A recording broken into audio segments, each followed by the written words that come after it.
आप सब एकदम मस्त।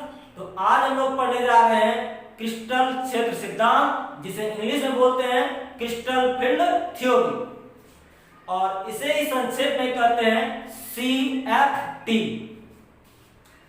इस सिद्धांत को पढ़ने से पहले आपको याद दिला दें कि पिछले लेक्चर में हम लोग संयोजकता बंधन सिद्धांत पढ़ा था। उस सिद्धांत के अनुसार हम लोग बहुत सारी चीजों को निकालने सीखे थे। तो क्या क्या निकाले थे वहां? किसी जटिल यौगिकों का प्रसंस्करण क्या होगा, sp होगा कि sp2 होगा या sp3 होगा या dsp2 होगा, ये सब सीखा था। प्रसंस्करण निकाल करके हम लोग ज्यामिति भी निकालने सीखे थे कि वह जटिल यौगिक चतुष्फलकीय होगा कि अष्टफलकीय होगा या रैखिक होगा, नहीं, ये सब भी सीखे थे। इसके बाद चुंबकीय गुणों की व्याख्या भी हम लोग सीखे थे कि क्या था, वह अनुचुंबकीय होगा कि प्रतिचुंबकीय होगा, नहीं। इसके बाद चुंबकीय आघूर्ण की गणना भी किए थे। किस फॉर्मूले पर? तो root under n into n plus 2bm, जब n क्या था? अनपेयर इलेक्ट्रॉन, और bm क्या था? Bore magnetron.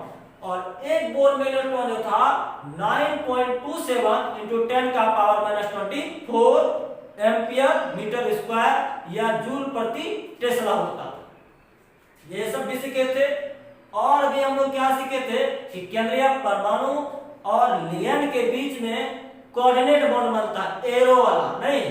इसके बाद कुछ बातों को हम लोग नहीं सीख पाए थे कि जटिल यौगिक किस प्रकार से रंग प्रदर्शित करता है, यह स्पष्ट नहीं हो पाया था।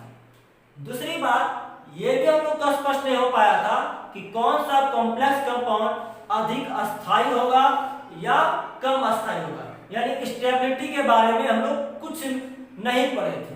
इसके बाद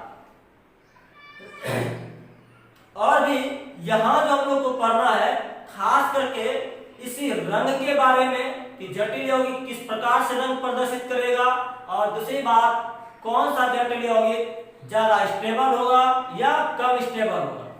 तो चलिए हम लोग स्टार्ट करते हैं क्रिस्टल क्षेत्र सिद्धांत। एकदम ध्यान से देखिएगा, सुनिएगा, बहुत ही महत्वपूर्ण टॉपिक है। सन 1929 ईस्वी और 1932 ईस्वी में हैंस बेथे और वॉन आर्केल ने इस सिद्धांत का प्रयोग सर्वप्रथम आयनिक क्रिस्टलों पर किया था, जिस कारण से इस सिद्धांत को क्रिस्टल क्षेत्र सिद्धांत कहा गया। 1950 ईस्वी के बाद इन्होंने इस सिद्धांत का प्रयोग जो है जटिल यौगिकों पर किया। इसके बाद उन्होंने बहुत सारे अवधारणाएं भी दी, लेकिन अवधारणाओं को सीखने से पहले हम लोग ये सीख लें कि यह जो सिद्धांत है मूल रूप से क्या देता है। यह सिद्धांत मूल रूप से स्पष्ट करता है कि जटिल यौगिक रंग किस प्रकार से प्रदर्शित करता है, या दूसरा बात कौन सा कॉम्प्लेक्स कंपाउंड ज्यादा स्टेबल होते हैं, और लिगैंड के बारे में अधिक जानकारी देता है। एक बार देख लें इसको, तब इसके अवधारणाओं को सीखते हैं। चलिए देखा है क्या क्या हम लोगों ने लिखा है।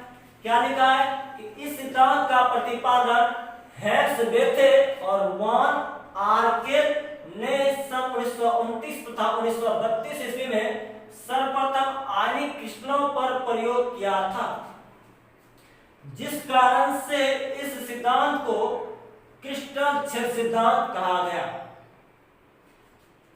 सन 1950 ईस्वी के बाद इस सिद्धांत का प्रयोग संकुल यौगिकों पर किया, नहीं।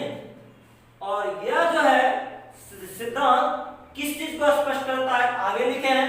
यह सिद्धांत मुख्य रूप से जटिल यौगिकों के रंग, लिगैंड की प्रकृति और जटिल यौगिकों के अस्थायित्व को स्पष्ट करता है।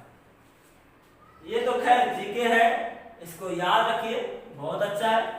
आगे बात करते हैं इसके अवधारणा को। तो उन्होंने क्या बताया पहले अवधारणा में कि केंद्रीय परमाणु और लिगैंड के बीच में आयनिक बंधन बनते हैं। क्या बताया? केंद्रीय परमाणु और लिगेंड के बीच में कौन सा बॉन्ड बनता है? तो आयनिक बॉन्ड। कैसे बनता है उसने क्या बताया कि जो ऋणात्मक लिगेंड या धनात्मक लिगेंड जो होते हैं उसका बिंदु आवेश के रूप में और उदासीन लिगेंड का द्विध्रुव बिंदु के रूप में काम करता है। कैसे काम करता है और कैसे बॉन्ड बनाता है इसको हम एक एग्जांपल से समझते हैं।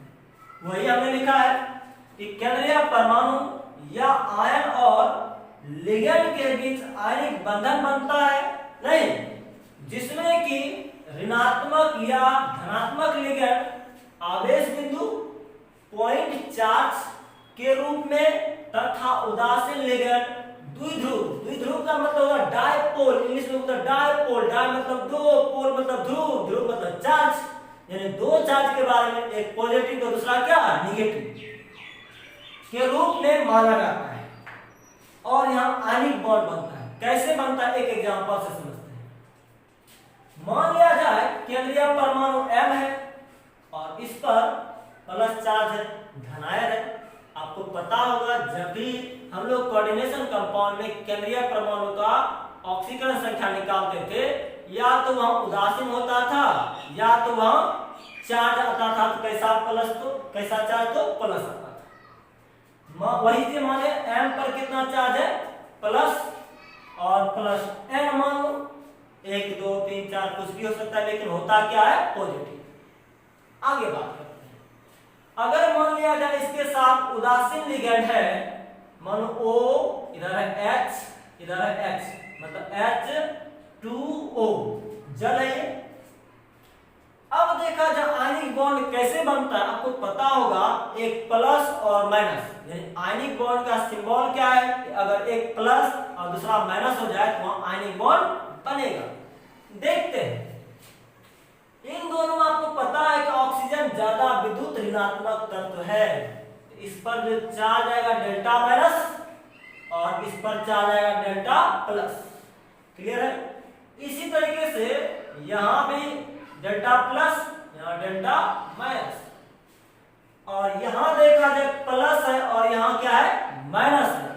जहां प्लस और माइनस आया तो समझ में आ रहा है कि कौन सा बॉन्ड बनेगा? तो आयनिक बॉन्ड। इन दोनों के बीच में एक बॉन्ड का फॉर्मेशन होगा जिसको बोलेंगे आयनिक बॉन्ड। क्लियर है? एक और एग्जांपल लेते हैं। मान लिया जाए M पर प्लस N चार्ज है, केंद्रीय परमाणु है, आयन है, और इसके साथ अमोनिया जुड़ा है। अमोनिया का फॉर्मूला NH3 होता है। इधर H, इधर H और इधर H। ये उदासीन लिगेंड है।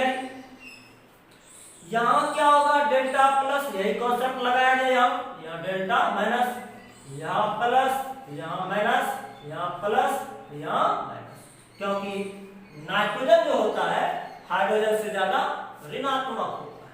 क्लियर है?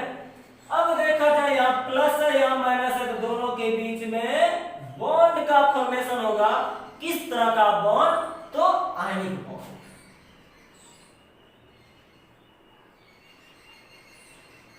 इसी का मतलब है कि पॉइंट डायपोल या डायपोल। देखिए दो पोल, दो चार्ज उत्पन्न हो रहा है। क्लियर है? तक आगे देखते हैं। एक ऋणात्मक लिगेंड का उदाहरण लेते हैं। मान लिया जाए M पर प्लस N चार्ज है, ये धनात्मक है, धनायन है, और इसके साथ में फ्लोराइड माइनस। फ्लोराइड का मतलब क्या? F माइनस जुड़ा होता है। जहां प्लस और माइनस आ जाए तो वहां कौन सा बॉन्ड? तो आयनिक बॉन्ड। समझ में आया? अब इसके दूसरे अवधारणा को हम लोग सीखते हैं। पहले अवधारणा में हम लोगों ने क्या सीखा कि केंद्रीय परमाणु या आयन और लिगेंडों के बीच आयनिक बॉन्ड बनते हैं। कैसे बनता है वो आप लोगों ने देख लिया। इसके दूसरे अवधारणा में क्या कहता है कि केंद्रीय परमाणु के चारों तरफ लिगेंडों का सजावट इस प्रकार से होना चाहिए कि लगने वाला जो विकर्षण बल होगा, रिपल्सन फोर्स होगा, वो कम हो। कैसे कम होगा, थोड़ा देखा जाए। मान लीजिए कोई कॉम्प्लेक्स कंपाउंड का स्ट्रक्चर ऑक्टाहेड्रल है और आप बनाना चाह रहे हैं उसको क्या, टेट्राहेड्रल, तो बताइए वो स्टेबल होगा?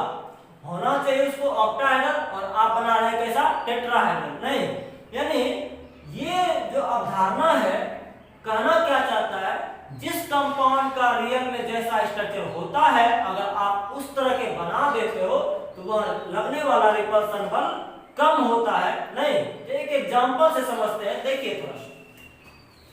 मान लिया जाए यही कॉम्प्लेक्स आयन है, अब इसका प्रसंकरण निकालते हैं और इसका ज्यामिति निकालते हैं। यहाँ कोऑर्डिनेशन नंबर कितना है बाबू, Cn बराबर कितना, 2, और जब कोऑर्डिनेशन नंबर 2 होता है इसका प्रसंकरण क्या होगा, sp। क्लियर है? जब sp है इसका जो आकार होगा रैखिक होगा। रैखिक बनाने आता है आप लोग को, ये एक स्ट्रेट लाइन की तरह, और यहाँ जो केंद्र में कौन रहेगा, केंद्रीय परमाणु या आयन Ag यहाँ रहेगा, और दोनों तरफ से कौन जुड़ेगा, तो भाई लिगेंड। लिगेंड यहाँ Cn होगा और यहाँ भी कौन होगा, Cn होगा। यहाँ भी माइनस, यहाँ भी माइनस। क्लियर है? अब देखा जाए इन दोनों के बीच का जो कोण होता है कितना, 180। अब बात करते हैं, यह लिगेंड इधर है और यह लिगेंड इधर है, मतलब अपोजिट साइड है। दोनों के बीच जो इलेक्ट्रॉन के कारण क्या रिपल्सन बल लगेगा, यहाँ नहीं लगेगा। क्यों? क्योंकि ये दोनों अपोजिट साइड। क्लियर है? आगे बात करते हैं इस कॉम्प्लेक्स आयन का। इसका कोऑर्डिनेशन नंबर बाबू कितना है, 6। कोऑर्डिनेशन नंबर बराबर 6। कोऑर्डिनेशन नंबर जब 6 होता है तो दो तरह का प्रसंकरण संभव है, sp3d2 या d2sp3। अब यहां देखा जाए स्ट्रॉन्ग फील्ड लिगेंड है तो हो सकता है इलेक्ट्रॉन पेयरिंग होगा, नहीं इलेक्ट्रॉन पेयरिंग होगा तो d आगे वाला आ जाएगा, तो यहां जो प्रसंकरण होता है कौन सा, तो dsp2। अब देखा जाए इसका स्ट्रक्चर जो होता है d2sp3 या sp3d2 का ऑक्टाहेड्रल होता है। ऑक्टाहेड्रल होता कैसा है आपको दिखाते हैं कॉपी पे। ये देखा जाए एक कॉपी लिए हुए हैं, 1 कोना 2 3 4, ये अभी आयताकार है लेकिन होना चाहिए वर्गाकार, लंबाई चौड़ाई उसका क्या होना चाहिए, बराबर। अब इस वर्गाकार में से एक ऊपर बनता है इस तरह का फिगर, यहां से इसको जोड़ते, यहां से इसको जोड़ते, यहां से इसको जोड़ते, यहां से इसको जोड़ते। देखिए तो ऑक्टाहेड्रल में 8 फलक, अगर इसको ऐसे जोड़े तो 1 सतह, 2 सतह, 3 सतह और इधर क्या कितना होता है, 4 सतह। जस्ट इसके ऊपर ऐसे ही इस तरह का फिगर होता है क्या, ऑक्टाहेड्रल, जैसे नीचे बनाए वैसे ऊपर। क्लियर है तब? अब बात करते हैं इसको यहां बनाते हैं।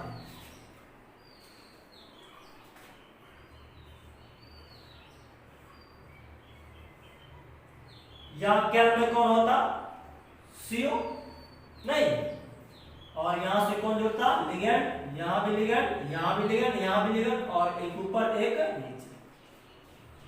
यहां क्या लिखते हैं लोग, NH3, यहां भी NH3, यहां भी NH3,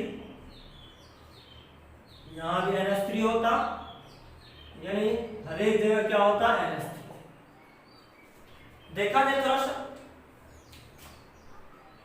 इन दोनों के बीच का कोण कितना होता, 90 डिग्री, क्योंकि ये इस तरह का था, ऐसे यहां से देखा जाए 90 डिग्री, यानी चारों के साथ कितना होता, 90। लेकिन दोनों के अपोजिट साइड में कितना होता, इन दोनों के बीच में कितना होता, 180।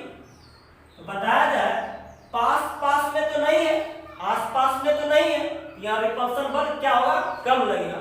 मेरा कहने का अर्थ क्या हुआ, जिसका जैसा रियल में स्ट्रक्चर होना चाहिए अगर वैसा आप बनाते हो तो वहां रिपल्सन बल कम कार्य करता है। क्लियर है? एक और एग्जांपल लेते हैं, ये है NiCl का होल कोर -2 और इसका कोऑर्डिनेशन नंबर कितना है, तो 4। यहां से कोऑर्डिनेशन नंबर बराबर कितना आ गया, 4। चार्ज तो दो तरह की संभावना है, या तो sp3 या तो dsp। अगर sp3 हो जाए तो इसको बोलते हैं हम लोग क्या, टेट्राहेड्रल। अगर d2sp3 हो जाए तो उसको बोलते हैं वर्ग समतलीय स्क्वायर प्लेनर। अभी जो दिखाए कॉपी, चारों तरफ स्क्वायर एक प्लेन में होना चाहिए। ये है टेट्राहेड्रल, कुछ इस तरह का फिगर होता है, दिखाते हैं आपको। चलिए, ये होता है भीष, ये होता है लीनियर। इस तरह का फिगर जो हम लोग इधर बनाए, ये होता है लीनियर रैखिक, दोनों के बीच का कोण 180 डिग्री।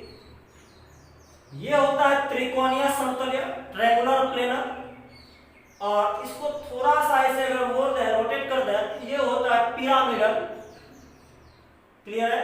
और जब इसी पर इस तरह का बॉन्ड बना दें, ये होता है टेट्राहेड्रल। और इन दोनों के बीच का कोण जो होता है 109.5 डिग्री या 109 डिग्री 28 मिनट। यहां जो इसका प्रसंकरण होगा sp3 होगा। जब sp3 होगा, इसका स्ट्रक्चर कैसा होगा, टेट्राहेड्रल, मतलब इसी तरह नहीं। तो बताइए, इसका रियल स्ट्रक्चर किस तरह का है? क्या लगने वाला विकर्षण बल ज्यादा होगा, कम होगा? यहाँ कम होगा कि स्टेबल होगा? नहीं। इसको अगर हम बनाना चाहें, इसी फिगर को देखिए, उतारते हैं इसको, किस तरह का होगा, इस तरह। नहीं तो यहाँ कौन जुड़ेगा, इस बीच में ni जुड़ेगा, और यहाँ Cl माइनस, यहाँ भी Cl माइनस, यहाँ भी Cl माइनस, यहाँ भी Cl माइनस, और सभी के बीच का कोण कितना होगा, 109.5 डिग्री या 109 डिग्री 28 मिनट। क्लियर है? अब हम लोग इसके तीसरे अवधारणा को सीखते हैं। तीसरा अवधारणा क्या कहता है, केंद्रीय परमाणु और लिगैंड के बीच दो तरह का बल कार्य करता है। एक होता है आकर्षण बल और दूसरा होता है प्रतिकर्षण बल। चलिए हम लोग एग्जांपल से सीखते हैं किस तरह आकर्षण बल कार्य करता है और किस तरह से विकर्षण बल कार्य करता है। चलिए देखिए, मान लिया जाए सेंट्रल आयन जो है m पर प्लस n चार्ज है, यानी धनायन है, और इसके साथ में लिगैंड जुड़ना चाह रहा है, कौन सा, तो क्लोराइड आयन। ये क्या है, ऋणायन है। सीधी सी बात है, यहाँ प्लस यहाँ माइनस, विपरीत चार्ज है, विपरीत आवेश है, तो दोनों के बीच में कौन सा बल, तो आकर्षण बल, जिसके कारण से लिगैंड जल्दी किसके तरफ आ जाएगा, केंद्रीय परमाणु या आयन के पास। एक और एग्जांपल लेते हैं, यही है m पर प्लस n चार्ज है और इसके साथ में कौन जुड़ना चाह रहा है, उदासीन लिगैंड। अब यहां देखिए डायपोल, वही प्लस यहाँ माइनस, यहाँ प्लस यहाँ माइनस, यहाँ भी क्या आया, माइनस और क्या, plus, opposite charge, opposite charge आया, तो यहाँ क्या होगा, आकर्षण।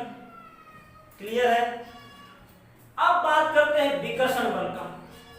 चलिए ध्यान से सुनिए, एक चीज बताया जाए, ये जो केंद्रीय परमाणु या आयन है, यह जो होते हैं डी ब्लॉक के तत्व होते हैं, अर्थात संक्रमण तत्व होते हैं। और आपको अच्छे से पता है कि संक्रमण तत्व के पास डी ऑर्बिटल में कुछ ना कुछ इलेक्ट्रॉन उपस्थित होते हैं। क्लियर है? अब देखिए, लिगैंड का काम क्या है, इलेक्ट्रॉन का जोड़ा दान करना। देखिए, केंद्रीय परमाणु के पास डी ऑर्बिटल में क्या था, इलेक्ट्रॉन था, और लिगैंड क्या करता है, इलेक्ट्रॉन को दान करता है। वो किसके पास, तो केंद्रीय परमाणु के डी ऑर्बिटल में। नहीं, बताइए, जब दोनों इलेक्ट्रॉन आपस में जैसे जैसे आएंगे तो आकर्षण बल कार्य करेगा कि विकर्षण बल कार्य करेगा? दोनों इलेक्ट्रॉन ही है, तो वहां कौन क्या करेगा, आकर्षण की प्रतिकर्षण, तो वहां क्या होगा, विकर्षण या प्रतिकर्षण। अब समझ में आया? तो हम लोगों ने क्या सीखा, ये प्लस और माइनस की वजह से आकर्षण बल और इलेक्ट्रॉन इलेक्ट्रॉन की वजह से विकर्षण बल। एक और एग्जांपल लेते हैं, चलिए सीखिए। मान लिया जाए X जो है एक सेंट्रल आयन है और इस पर क्या है, प्लस चार्ज, और इसको मान लें ये Y है। लड़का है और इसके साथ जुड़ना चाहता है, आपको समझ में आता होगा, जुड़ना चाहता होगा लड़की, कोई गर्ल्स, इसको बोल दो लिगेंड और इसको बोल दे क्या, सेंट्रल एटम या आयन। इतना तो सबको समझ में आ रहा है। अब देखिए दोनों में लव हो गया है तो यहाँ प्लस यहाँ माइनस अपोजिट चार्ज है, सीधी सी बात है दोनों क्या होगा, आकर्षित होगा। क्लियर है। लेकिन आपको पता है कि सेंट्रल एटम के डी ऑर्बिटल में, यानी लड़का के पापा समझ लो उसको, डी ऑर्बिटल में कौन बैठा है, उसका इलेक्ट्रॉन। क्लियर, यानी इसको मान लो पापा जी। और लिगेंड भी क्या करता है, lone pair of electron donate करता है, नहीं तो लोन पेयर भी किसके पास है, इसको मान लो पापा। अब एक चीज बताओ, ये दोनों प्यार कर बैठा तो ये आकर्षित होना चाहेगा, लेकिन ये भी पापा ये भी पापा, यहाँ पापा का मतलब क्या है, डी ऑर्बिटल में उपस्थित इलेक्ट्रॉन, यहाँ पापा का मतलब क्या है, लोन पेयर ऑफ इलेक्ट्रॉन, किसका, लिगेंड का।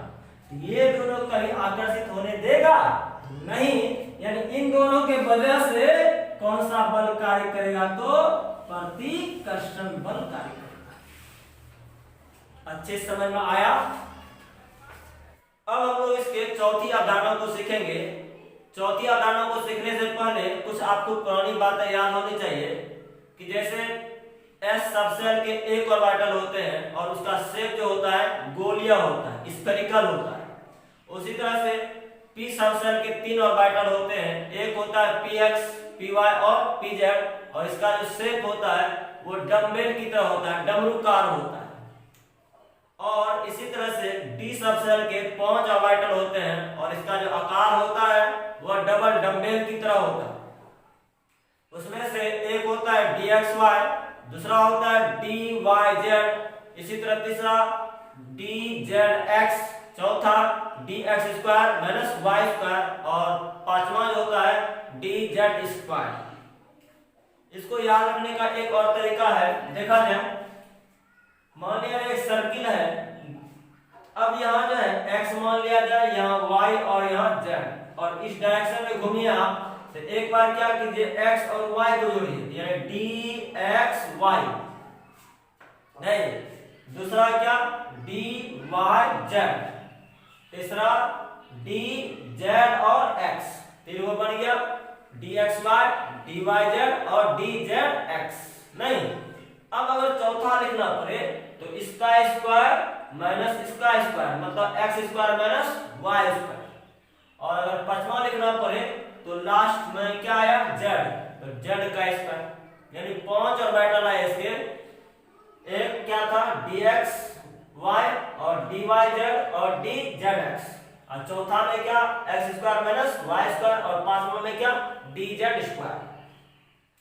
इसका जो शेप बताया गया कैसा था, डबल डम्बेल की तरह। तो देखिए यहाँ हम फिगर बना के रखे हुए हैं, चलिए देखिए, यहाँ जो है ये एक्स एक्सिस माने और इसको वाई एक्सिस माने। अब जो एक्सिस होगा उसके बीच में अगर लोब्स पड़ता है तो वही ऑर्बिटल बनेगा। यहाँ कौन सा बनेगा तब, डी एक्स वाई, इसको बोलते हैं हम लोग लोब्स, और इसमें इलेक्ट्रॉन प्रेजेंट होता है, उपस्थित रहता है। अब यहाँ देखिए कि y और z एक्सिस लिए, अब देखा जाए यहाँ कौन सा ऑर्बिटल बनेगा, dy और z। इसी तरह से अगर हम z और x एक्सिस लिए तो यहाँ क्या बनेगा, dzx। यहाँ कहाँ है x और y पर, तो यहाँ बनेगा dx square minus Y square, और यहाँ जो है ये x एक्सिस, ये y एक्सिस, और ये क्या हमारे ये था x एक्सिस, ये z एक्सिस, और ये क्या y एक्सिस। तो यहाँ जो होगा इसको बोलते हैं dz स्क्वायर। क्लियर है अब तक। अब बात करते हैं, थोड़ा सा पांचों में तुलना कीजिए। इसका फिगर कुछ इस तरह से भी होता है, ऐसे भी किसी किसी बुक में मिलेगा, ये ऐसे जेड एक्सिस पर है और इस तरह से। क्लियर है? चलिए देखिए, अब ये जो तीनों है, तीनों ऑर्बिटल का लोब्स जो है दोनों अक्ष के क्या है, मध्य है, नहीं 1 2 3। तो इन तीनों को सम्मिलित रूप से हम लोग बोलते हैं क्या, T2G सेट, ट्रिपली जनरेट। और इन दोनों को हम लोग बोलते हैं क्या, EG सेट। क्लियर है? अब आगे बात करते हैं, इन पांचों ऑर्बिटल की जो ऊर्जा होती है वो समान होती है। क्या होती है? समान होती है। इसी कारण से इसको बोलते हैं समभ्रंश कक्षक। समभ्रंश कक्षक यानी डिजनरेट ऑर्बिटल।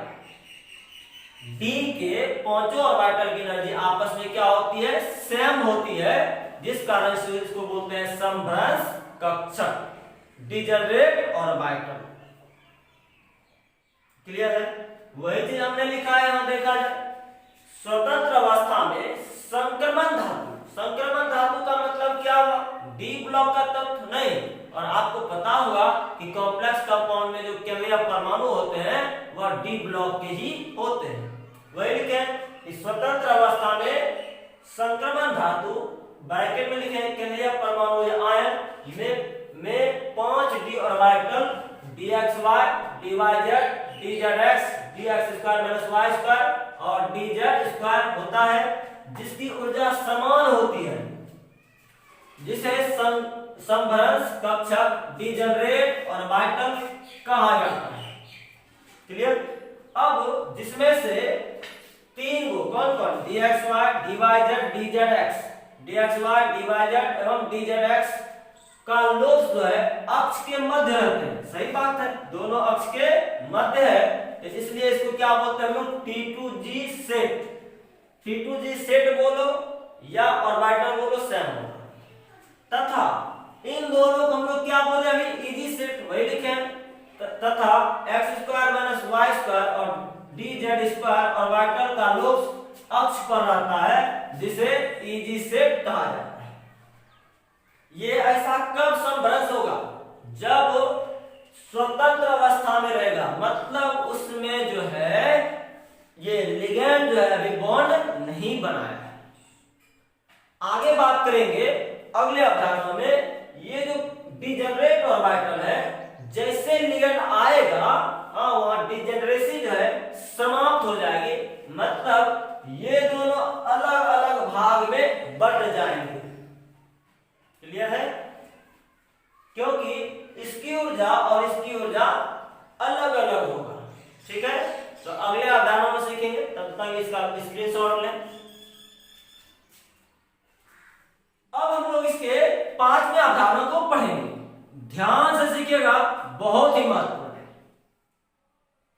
पिछले अवधारणा में हम लोगों ने क्या सीखा, केंद्रीय परमाणु के डी सब शेल में कितने ऑर्बिटल होते हैं, 5। पांचों की ऊर्जा आपस में क्या होती है, समान, और उसको इसलिए क्या बोलते हैं, डिजनरेट ऑर्बिटल या समभ्रंश कक्षक। नहीं, लेकिन देखा जाए छठे अवधारणा में क्या है, कहता है क्या, जब केंद्रीय परमाणु के डी ऑर्बिटल में लिगेंड अपना इलेक्ट्रॉन देता है, तो इलेक्ट्रॉन के बीच प्रतिकर्षण होता है, जिसके कारण वह जो ऑर्बिटल है अनस्टेबल हो जाता है और अस्थायी होता है। आपको अच्छे से पता है, अगर कोई ऑर्बिटल अस्थायी हो जाए तो उसकी एनर्जी बढ़ जाती है। हमने क्या बोला, जैसे ही केंद्रीय परमाणु के डी ऑर्बिटल में लिगेंड अपना इलेक्ट्रॉन देता है, तो इलेक्ट्रॉन के बीच प्रतिकर्षण होता है, जिसके कारण ऑर्बिटल क्या हो जाते हैं, अस्थायी हो जाते हैं। और अस्थायी जैसे ही होता है तो पहले की तुलना में अब एनर्जी क्या हो जाती है, इंक्रीज हो जाती है, बढ़ जाती है। और कुछ दूर जाने के बाद वह दो सेट में विभक्त हो जाता है। इसी घटना को हम लोग बोलते हैं क्रिस्टल क्षेत्र विपाटन। इंग्लिश में बोलते हैं उसको क्रिस्टल फील्ड स्पेल्टिंग।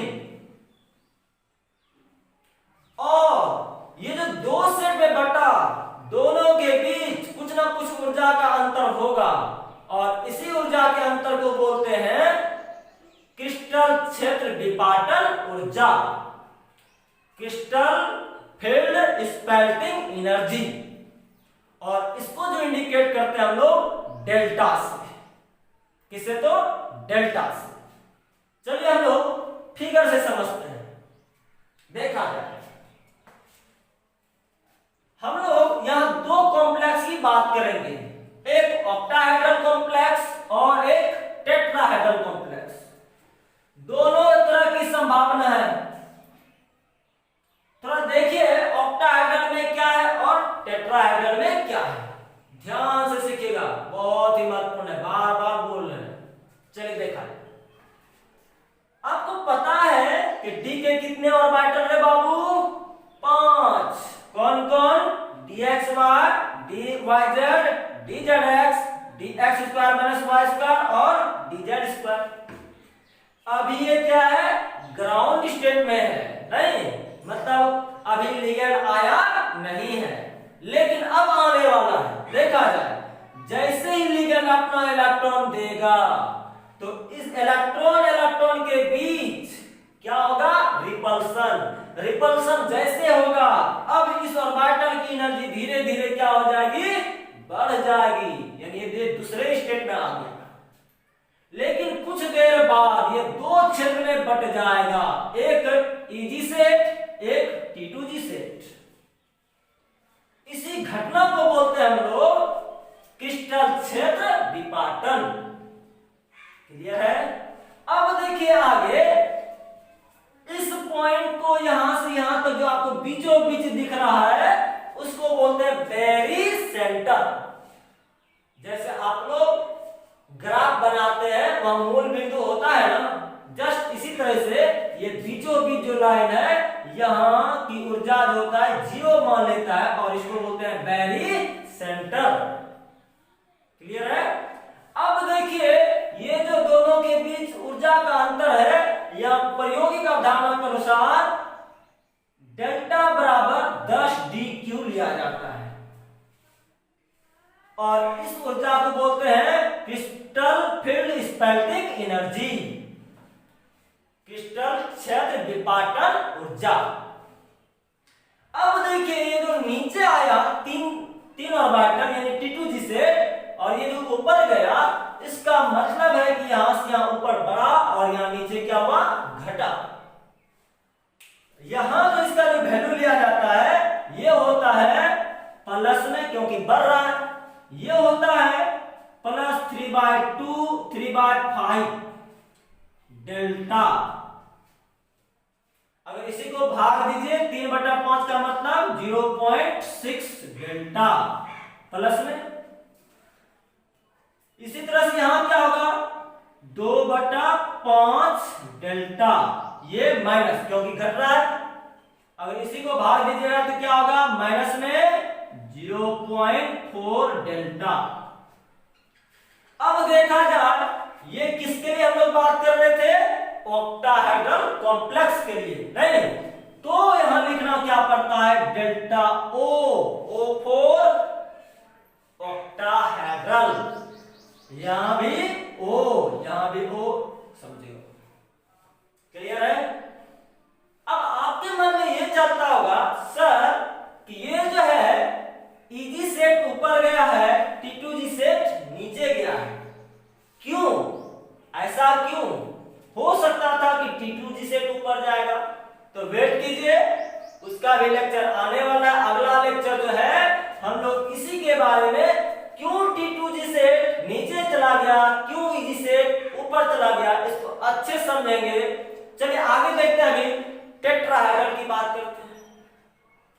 सब चीज समान है यहाँ, लेकिन यहाँ जो है सिर्फ ये उल्टा हो गया है। टेट्राहेड्रल में यहाँ 3 घर नीचे था और यहाँ 3 घर ऊपर और 2 घर नीचे, और सारी बात समान हो।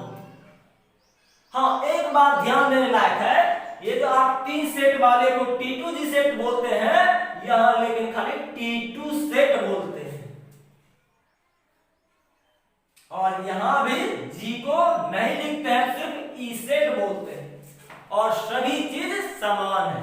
क्या हुआ कि यहाँ क्या होगा, ग्राउंड स्टेट में 5 ऑर्बिटल, जैसे लिगेंड इलेक्ट्रॉन देगा इसके बीच में ऑर्बिटल की एनर्जी क्या हो जाएगी, बढ़ जाएगी। बढ़ गया नहीं, अब ये 2 क्षेत्र में बटा, तो क्रिस्टल क्षेत्र विपाटन कहलाएगा, और इस सेंटर को बैरी सेंटर बोलेंगे, वहां का ऊर्जा कितना होगा, 0 होगा।